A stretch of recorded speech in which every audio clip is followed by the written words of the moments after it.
guy checks all the boxes. What's the reception been like from the people who are in the stadium in Oxford there for you? They've waved and been a little bit nicer. Usually they tell me I'm number one when I come in, but now they've used all 5 fingers to wave at me. You love to see it. Welcome into the wrap-up presented by Samsung. I'm Christine Williamson, and luckily for my friends Gary Striewski and Treavor Scales, we are wrapping up college football and not college volleyball, right? Yeah, first of all, and don't get it twisted, Dan Mullen still gets the one finger high hello, but it's a particular finger, and it is flipped over. I can't do it because even though this is internet TV, it's still against the rules. FCC will run up on you. That's why I stopped where I stopped, Trevor. Yeah, you towing lines. I don't appreciate it. It's too early. I was really concerned. I didn't know what you were going to do with your hand right there, Garrett. We want to give some Saturday shout-outs? Yeah, let's do that. Let's do it. We got the best blooper to start this one. And something really weird happened in the Auburn versus Kentucky game. And the thing about this is I didn't realize that this is how a slot machine? What is this? The scoreboard works. But in fairness to the bug out here, look, there was a whole lot of hysteria going on. Look.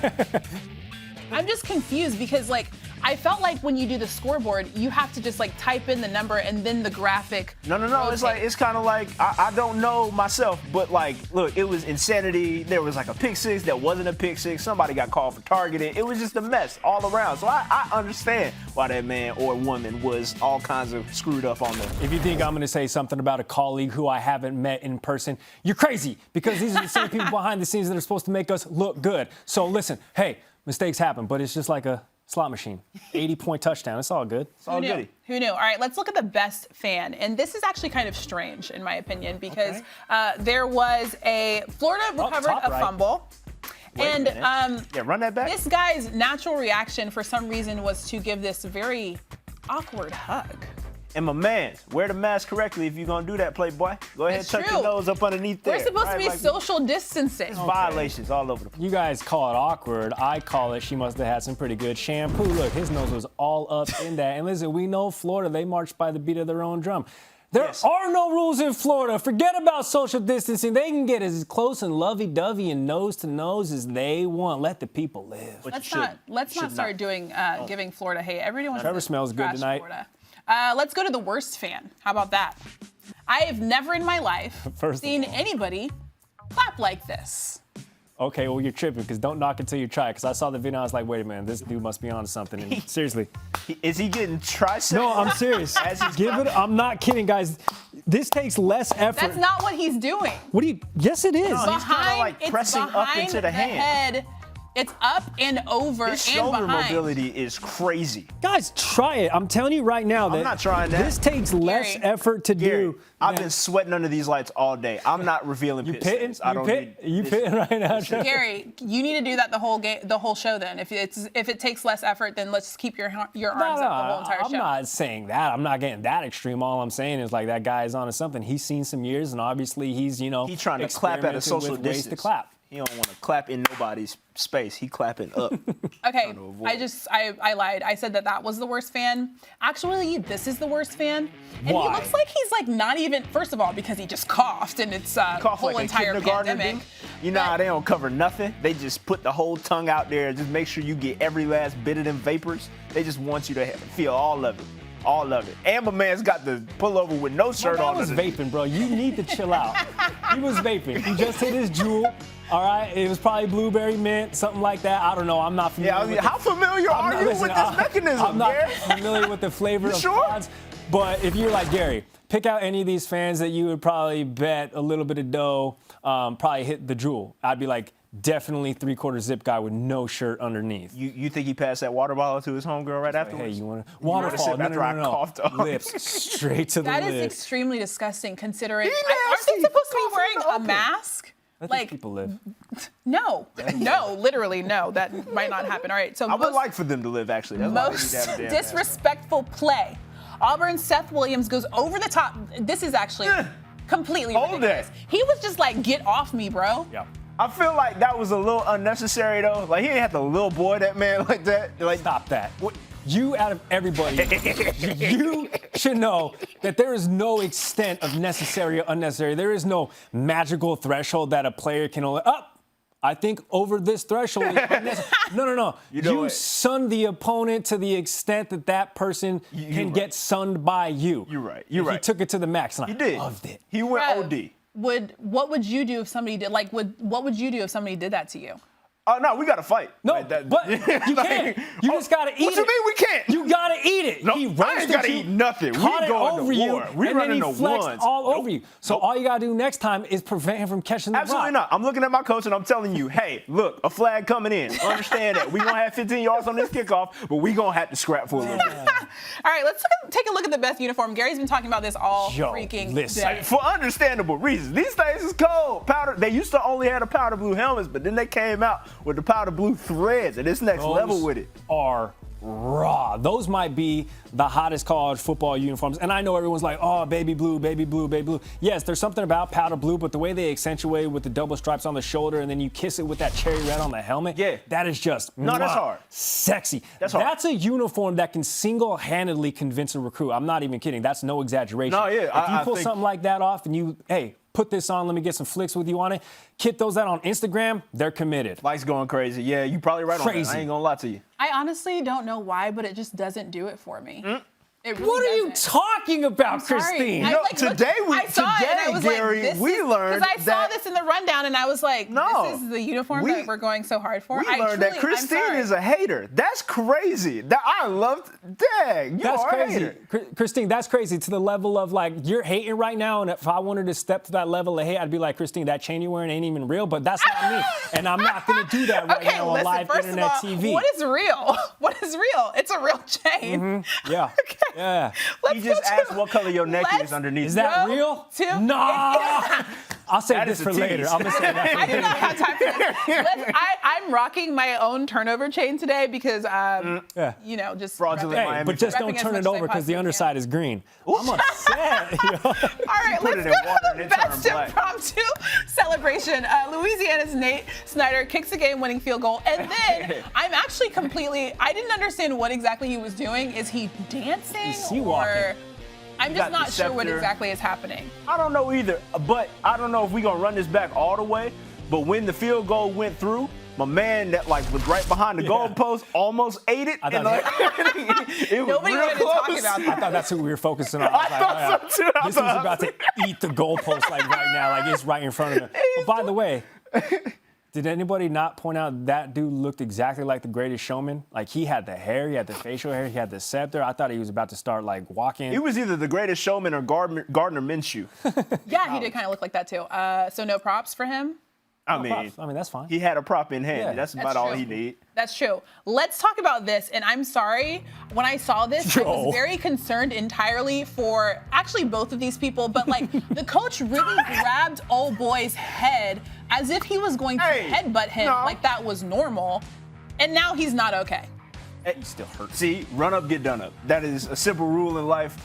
That coach came in there with the gusto. I don't know why he did it. And when you walk in there, ready to grab somebody's helmet, looking like you finna headbutt me, I'm sorry. I don't know what to tell you. Like there was a hint of bad intention right there. Like coach clearly made him do something that he was not fond of in practice. There was like one too many Turkish get-ups after a workout. He was like, you know what? We gonna get this. And you got to be careful. That's the Army program. You can get dishonorably discharged for doing something like that to a superior. And if you watch it very closely, it almost looked like the other player was trying to hold him back after he headbutted him. So like maybe you're right. Maybe there was something else there was some going animosity there. There was something more there. Like we gonna. All right. 60 minute dive. Let's talk about Florida State Miami. Because guess what? The Canes are not playing any games. Ray Lewis and A-Rod were at the game. I heard you didn't even go there, C-Dub. That's rude. Let's talk about But she ain't denying. She ain't denying. Darren King. Shut up. All right, let's go to the second quarter. I can't stand these people. It's fine. You ain't got to worry about it. Miami rolling. Cameron Harris, 12-yard touchdown. Then let's go. I don't even know what the hell now I don't even know where we are. doing right here. what's happening right now is Miami is winning. Yes. I think that's a and it's absolutely embarrassing. There's your turnover chain sighting. That's Somebody complained that the turnover chain, if you flip it over, looks mysteriously like a gun. And I was like, y'all are creative trying to be offended. Like, y'all really want to be offended. That's crazy. It's impossible. Like, people just want to make, first of all, Gary earlier today said that he would like for that U to come back. So maybe that's a little hint to the U returning in, what is it, like Thug U? I didn't say that. You said that. Yes, Hold on. you literally said nothing about guns, but you literally said it would be great if University of Miami came back like to the olden days where they were like, you know. That's not what I said. What I said was I went to school in Colorado, middle school and high school. This was after that. Listen, we weren't allowed to wear professional teams, and there were 3 college teams that we were also not allowed to wear: Georgetown, Nebraska, and Miami. So Miami had the credibility. They had that reputation nationwide. So it would be cool for that Miami to regain that reputation. Like, yo, if you're rocking this Miami Hurricanes gear, just know that these guys are just different and they come with it. That's what I said. No. I didn't say You literally said it would be great if that Miami was back, and I think I agree. That's what I said. So maybe the whole gun situation with the maybe they did it on purpose. Who knows? See, you out here speculating. That's reckless. We can't be doing all that. I'm just saying. Nope. Do we have Mike with us? Okay, let's go to that. Oh, is it great to see you?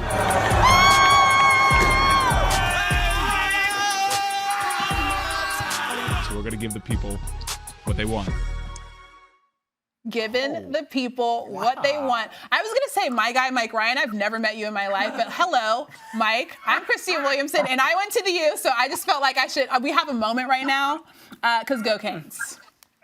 I also went to Miami, Dade College, Kendall campus. Okay. So it's, just like a couple exit ramps away from like the real school. But, Miami's a communal thing. Exactly. It's not really, Stone's throw. It's not really like, oh, you went there. It's really, I'm from the Tri-County area, so I rep Miami. I actually went to FIU after MDC. And okay. I hate FIU, though. This is I was going to say, as a person that went to University of Miami, and no offense, but like all the FIU people would always be on our campus or like in our business because they wanted to go to our school. But I won't put that on you. Like, I know you go hard for University of Miami. No offense, so but I'm about to flame offense. you. No, I'm not flaming him. I'm just saying FIU people used to always be on our campus. It was very strange because they just wanted to go to Miami. And I know that you go hard for Miami, so I won't put that on you. Anyways, I'll start this off by saying, how great is it to be a Miami Hurricane? It's great to be a Miami Hurricane, even though I'm not actually one, and you're actually the first one that I met that ever went to the school. But it's great. Dishing out 50 burgers. It's incredible. Go Canes. Here, Trevor. Honestly, Christine, Mike, they got this. Go ahead and run with completely it. Ain't taken nothing care wrong of. with it. But before I leave, Mike, I got to ask you a 2-parter because I know you ride for the Hurricanes like super duper heavy, even though it's just by way of affiliation. How pissed were you that Stu Gotts got the nod to be the game day picker this morning? Second question, it seems like Miami's on that trajectory of becoming like back, and we always say that. So how much are you looking forward to regaining that insufferable Miami Hurricanes fan with reason, them being a winning program? Yeah, I'm always insufferable when it comes to the Miami Hurricanes, so it's actually good to have some wins attached to it. And yeah, it was really cool to see Stu Gotts be on College Game Day. They were definitely down to their 17th option. They hit up A-Rod. They hit up Ray Lewis. A-Rod was on there. He introduced Stu Gotts. So, like, technically, they got A-Rod to introduce him. So, No, I'm not even kidding. Like, legitimately 17. But I got to call at 7:30 in the morning to make it happen. But we'll take it. God. Hey, the brand is building. It ain't nothing wrong with it. Mike Ryan joining the wrap-up, man. And look, I guess it is to be enjoyed. Have you awakened any of your family members cheering alongside this big-time win over Florida State at this point? Yeah, I apologize. During this interview, I'm getting constant text messages. You have to understand that shortly after college, it was a real rough go of things for the University of Miami in this rivalry. FSU dominated it for the better part of a decade. So to be able to win consecutively like we have and put up a 50 burger, and now all the excitement, that's 2 consecutive College Game Day appearances. We'll have a bye week just so the nation doesn't get sick of us, and then probably College Game Day at Death Valley against Clemson. And then we'll find out exactly where the University of Miami measures up, but it kind of feels like we're back. And I want to kind of dig into the offensive onslaught that y'all have put on, right? Like Derek King coming over from Houston, Heisman candidate back then, and now he's kind of rounding into form courtesy of a little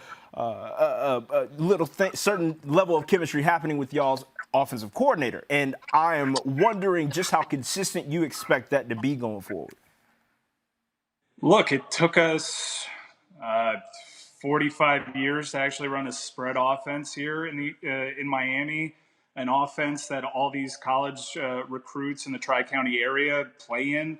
It was really frustrating to watch us, trot out double tight end sets, pro-style offenses that they don't even use in the NFL. Pro-style is such an antiquated term, so to be able to actually have a fast-paced, high-tempo offense to match with the athletes that we recruit at this school, it's a long time coming. And we've fallen for it a couple of times with Dan Enos, Mark Whipple, but this actually looks legit, and we have a quarterback that the last time we saw him play was arguably the second best quarterback in the nation behind Kyler Murray. So he's bringing that pedigree. I saw this stat on Twitter. De'Aaron King is 3 years older than Tyler Hero. Yes. I saw you retweet that, and that's absolutely ridiculous. Tyler Hero is also my hero, but I do have a question to end this. Gary said he wants the you of old to come back. So I wanted to ask you, do you feel like, you mentioned it, is Miami back? We had 2 targeting penalties and a 52-point effort. We're so back. All right, well, you know what? I'll just accept that as yes. Perfect. Maybe soon. Oh, yeah. Thanks, Mike. Go Canes. Go Canes.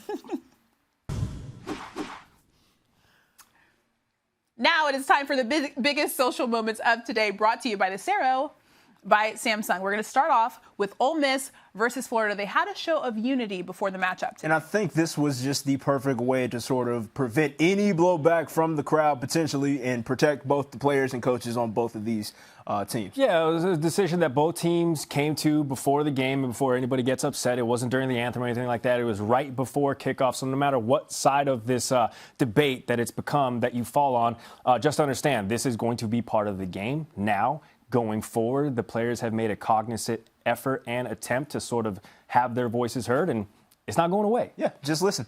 Later in that game, the Ole Miss literally secured the bag. Okay, and so we are walking a fine line, Gary, before you start celebrating this. We are getting into sanctioned territory. You can keep messing around and doing this. Sanctioned territory would be having a big old whiteboard with a dry erase marker with the PayPal or the Venmo, or if you're old, it's a PayPal. If you're young, it's Cash App. Right. Anyway, I love it. That's why I think they should level up next week and get the whiteboard and the dry erase marker and start throwing the Venmo. Direct to consumer. I can appreciate Giving that. anybody anything for interceptions is completely unoriginal because you let don't see people my have nice first, things. and I'm sorry if you copy people. It's just annoying. You got to have the money back. Look at those uniforms. Those aren't cheap.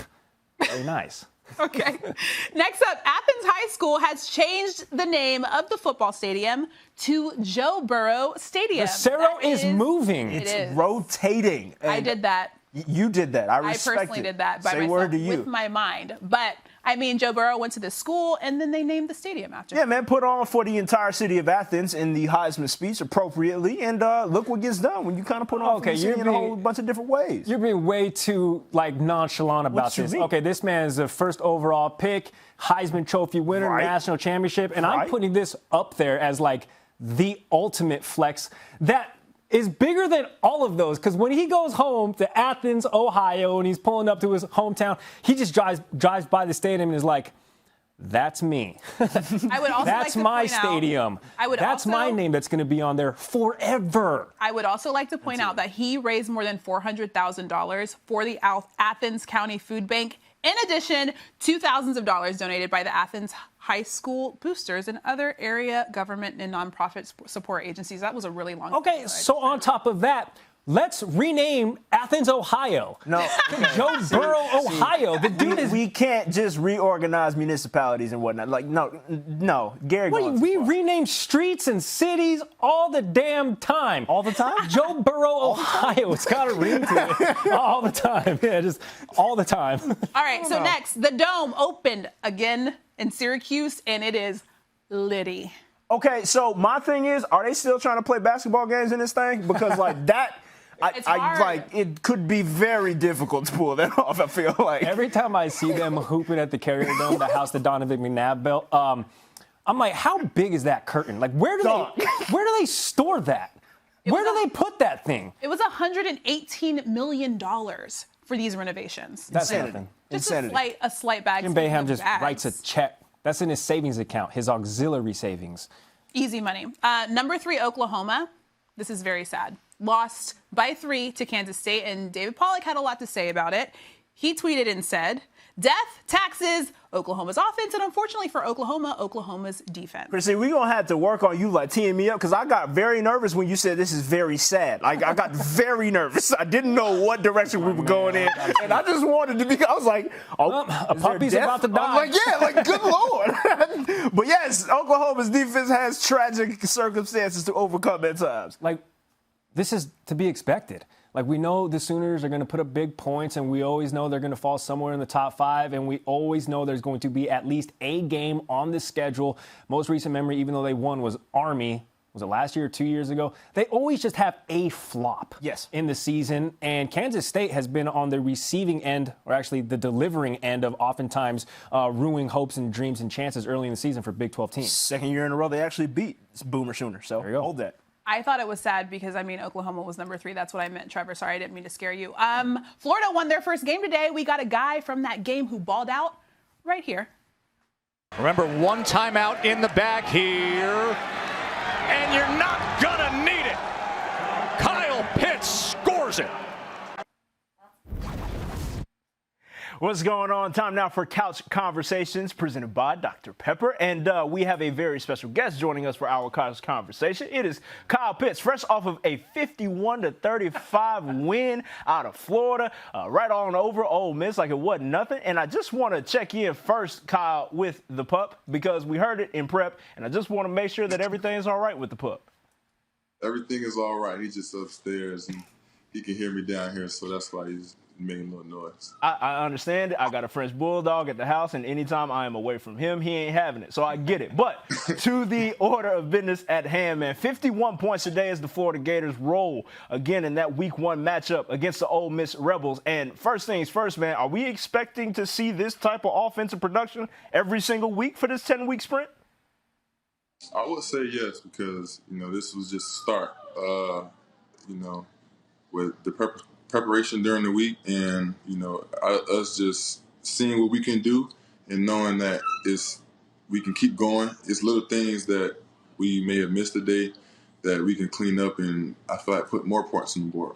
That sounds good. Kyle, Gary Striewski here joining Trevor. That sounds good to everybody who rides with Gator Nation, but every South Carolina fan listening is just like, oh, no, please, we play these guys next week. I got to ask you about the performance, because you had 107 yards, 4 touchdowns on 8 catches. At what point in the game did that sort of invincibility factor sort of set in with you? Like, everything that Trask throws me, I'm going to catch and take to the house. I wouldn't say invincibility, but I would say just matchups. That's what I feel like Coach Merlin does a great job on, getting matchups against guys who, or maybe smaller than me or slower than me. So, like, for say the one in the middle of the field, we've been working out on that all week. The linebacker, I feel like I'm faster than him. Well, I know I'm faster than him. And it was just a one-on-one with me and him up the middle, and he just let me work my speed, and I feel like that's what led me to get a touchdown. Kyle, I think it's kind of hilarious how you said Coach pinpoints people who are smaller than you. You're 6'6", 240. Every single person on the field, aside from the linemen, are smaller than you. Trevor, it just is not fair. Right. Go ahead. No, you're good. I was just going to say, man, look, you as a tight end, right? Like, you coming in 4 receiving touchdowns, as Gary mentioned. how much strife are you causing between you and the White House, bro? Because I imagine they a little hot getting all the love to the tight end when you out here balling. Every week we just compete, and on game days we always compete for player of the game because on Mondays when we go in for meetings, we get awards and we offensive MVP, defensive MVP, and player of the game. So during the game we always competing, and it's always who gonna win it this weekend. It was me and Kadarius, and we just kept talking who gonna get it, and I said well, we gonna have to keep battling. And I just feel like I turned up on him. You think anybody's going to say something to him in practice? He's 6'6", 240. Kyle, I want to ask you, actually take you back to last season. How much do you think it helped having a full season, Kyle Trask, you yourself, and a full, I'm not going to call it a regular offseason, but at least that maturation process from last season to this season, because the expectations in the Swamp are always sky high, and obviously right out of the gates, you guys are looking like you might meet some of those early expectations. Right. I think the offseason and what happened to us with the Corona stuff kind of set things back, but, our chemistry never died. We always, when sometimes we couldn't meet together, we would still find a way to go to a field and get some routes in. And when we did get a chance to come back, we was always in the stadium, in the indoor running routes, just getting timing down, knowing I'll know when the ball's coming on certain routes and he'll know where to put it. So just me and Kyle's connection, I feel like, grew even stronger during that time because we had more time to pair and make, throws and all that stuff. So let's spin the effects of the virus forward, right? As I mentioned, a 10-week sprint of an SEC season. You don't have the bye weeks, even the let-offs in the schedule that allow y'all to recover just on a week-to-week basis, man. So how are y'all going about managing that from a health and recovery standpoint? I think it's just everybody's policing each other, making sure that we stay on top of it, staying safe. When we go out in public, wear our mask, and the recovery part of this is it's the SEC. So you're playing tough opponents every week, so you can't let your recovery die down like towards the middle of the season, which sometimes players tend to do. We always harp on Sundays. Everybody come in and get treatment, get in the cold tub, get stretched. Get in the hot tub, just little things like that to keep your body fresh for each week. Kyle, we're going to save the toughest question for last, and it's coming right now. And this is absolutely no disrespect to the Florida Gators program and what you guys coming every Saturday in the uniform aspect. But listen, you guys got the important win, but can we give a little bit of credit to Ole Miss's kit today? Because that baby blue joint went crazy. Can you at least give them a little bit of credit for those uniforms? I definitely do give them credit. I like all Nike uniforms, and when it came out for pregame, I was like, oh, I like that baby blue, and with the white pants, I was like, I like that combination. Okay. That's more than I expected to get from him, so that's actually good. That's real. That's real. Hey, look, we appreciate you joining us right here on the wrap-up. Kyle Pitts, big-time 51-35 win over Ole Miss. Best of luck to the rest of the season, big dog. All right, thank you. Appreciate you guys. Shout out to Kyle Pitts's Bentley in the background, just crying the entire time, just holding it down. He wants everybody to pay attention to him. We're going to play a game. Game time. And it's called Real or Nah. So we know that a lot of college football players have weird names. So I have a list of 5 names. I'm going to have Treavor and Gary guess whether or not it's real or nah. Okay. Weird feels offensive. This makes sense. Go ahead. Should I don't know. Just go. Like different. Okay, first name. Strong. Storm Duck. You going real? Yeah, I'm going real, bro. You think it's that's just real? that absurd? Trev thinks it's real. I'm also going to go real. Okay. It is real. Give me that. Is a sophomore DB at UNC. Okay, Storm Duck. So here's the thing. Duck. This is what I'm battling with. This is a college football show. All credibility goes out the window if we get these wrong. So, no, we have to be right. You can't know every single player on every single team. That'd be absolutely ridiculous. Okay, next we got DICAPRIO, BOOTLE. Okay. DICAPRIO, BOOTLE? Hell no. DICAPRIO, BOOTLE. DiCaprio. Real. BOOTLE? What? DiCaprio? I don't know. Okay. Trev's right. Let's go. It's real. He's a Turn me up. cornerback from Nebraska. Turn me up. Next up, Hennessy Hunter. Tennessee Hunter? Hennessy Hunter. Nah, ain't no way. Oh, Hennessy? Actually, nah, yeah. Hennessy Hunter? Nah, actually, nah. Nah. I'm going nah. And that's your handle? Watch out. Okay, you guys are right. That's actually fake. But it could be all right. real. Next name, Bumper Pool. Yes, actually, I think I've heard his name on a highlight before. I think I've read it. Bumper pool. Okay, well, I'm I pretty mean, sure. am I going to say no, you didn't read that highlight, Trevor? Yeah, you're not supposed to give away the tip. What? He could have gotten that wrong. Bumper Pool sounds like it's not a real name, but it is. Bumper Pool, also, He's if you flip that, pool bumper. a junior linebacker from Arkansas. The last one we got, Tank Bigsby. Yeah. That he played linebacker somewhere. I know he does. 100% Tank Bigsby is a big ugly. He's a lineman, probably wearing a neck roll, maybe a cowboy collar. He doesn't tape his hands, and he doesn't wear gloves. Okay, so first of all, I don't know what kind of description that is. You guys are right, it is real. He's actually a running back at Auburn. Oh, wow. Good job, guys. That's all we have today for Complete you. air. Thank you guys for watching the wrap up. Presented by Samsung. We'll see you later. See you later. QLED. nah. See you later. You held up nah to close the show. That's funny.